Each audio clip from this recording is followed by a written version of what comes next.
সন্ধ্যাবেলা বেগুন খেতে করতে গেলাম চুরি, এই যে বেগুন ক্ষেত। এই গানটা যে গাইছে এই অনলাইন প্ল্যাটফর্মে, এই গানটা যে গাইছে আমার জানা মতনে সে একজন বুড়ি। তো ভাই এসব গান গাইলে কোনো সমস্যা নাই, সমস্যা যত এখন সব বিল্লাল ভাই। অনুপ্রেরণার আরেক নাম থটস অফ বিল্লাল ভাই।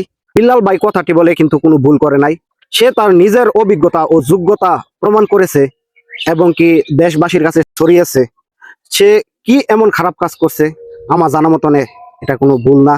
এটা সে একটি তার যোগ্যতা দিয়ে সামনে কতটুকু আগানো যায় এটা সে মানে কি মানুষকে বুঝাইছে। তো এটা নিয়ে এত কিছু করা এখনো অনলাইন প্ল্যাটফর্মে এত কিছু হইতাছে, এটা আসলে ঠিক না।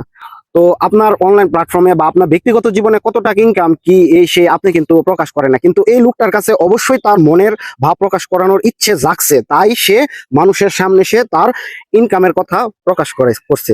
তো ভাই কি হয়েছে আপনাদের? হ্যাঁ, ওর ইনকামের কথা প্রকাশ করছে দেখে আপনাদের সমস্যা কি?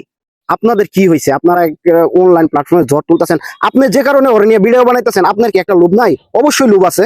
আপনি যে কারণে ওরে নিয়ে ভিডিও বানাইতেছেন আপনার অবশ্যই লোভ আছে, বিদায় আপনি ওরে নিয়ে ভিডিও অনলাইন প্ল্যাটফর্মে আছে। এই যে আমি যখন ভিডিওটা ছাড়তেছি অবশ্যই আমার একটা ইচ্ছা আছে, আমার একটা মনে করেন যে আশা আছে যে আমি ভিডিও থেকে যদি ভিউ পাই তাহলে আমার মনে করেন যে মনিটাইজেশন হবে, আমি এঙ্গেজমেন্ট পাবো, রিচ পাবো, ভিউ পাবো, টাকা পাবো, ডলার পাবো, এই পাবো। আমি এই আশাই তো যে এখন যে আপনাদের সামনে বলতাছি, এটা নিয়ে তো এখন তো মনে করেন যে আমার একটা ইচ্ছা আছে বা কোনো কিছু আমার মনে করেন যে আশা আছে।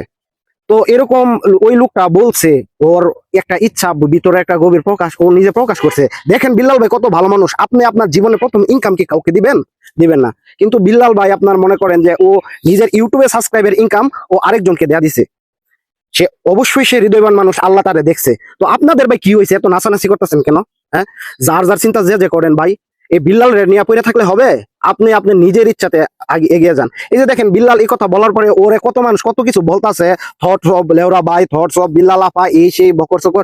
ও যে মানুষগুলা এসব কথা বলতাছে এগুলো তো আমার কাছে মনে হয় যে ওদের ভদ্রতা বলতে কিছু নাই, কিন্তু এই লোকটার ভদ্রতা আছে বিদায় আপনার মনে করেন যে ওই পরবর্তীতে সে ভিডিওতে সামনে, পরবর্তীতে সে অনলাইন প্ল্যাটফর্মের সামনে আইসা ওই আবার একটি নতুন ভিডিও করছে। ভিডিও করার পরে উনি নিজে বলতাছে, নিজে প্রকাশ করতেছে যে আমাকে নিয়ে যে আপনারা সমালোচনা করতেছেন এটাই আপনার ভিতরে একটা মানে কি ইচ্ছা শক্তি জাগছে, এই সেই, এটাই আপনি পারেন। কত কি দেখেন, কত ভালো মনের মানুষ হইলে আবার এরকম বলতে পারে। তো ভাই বিল্লাল ভাইকে নিয়ে আপনারা আর কোনো মাতামাতি করবেন না। এই যে বেগুন ক্ষেতের গানটা যে বললাম, এই গান নিয়ে তো আপনারা কেউ কিছু বলেন না। অনেক মানুষ আছে আসলে এরকম ভালো মানুষ, অনেক ফ্যামিলি মানুষ আছে যে আশা করে নাই। ওর ফ্যামিলির সামনে মনে করেন যে ওর ফ্যামিলি নিয়ে একসাথে বসে বৈশা মনে করেন যে এই বেগুন ক্ষেতের গানটা যদি শুনে, ওর বাচ্চা আছে, মা আছে, বউ আছে, কি করবে ভাই? আমি ভাই একদিন লজ্জায় পড়ে গেছিলাম। কত অবন্ধ ভাষায় বাংলাদেশের গান চলে, আপনি একবার চিন্তা করে দেখছেন? সেসব গান নিয়ে আপনারা কোনো মাতামাতি করবেন না।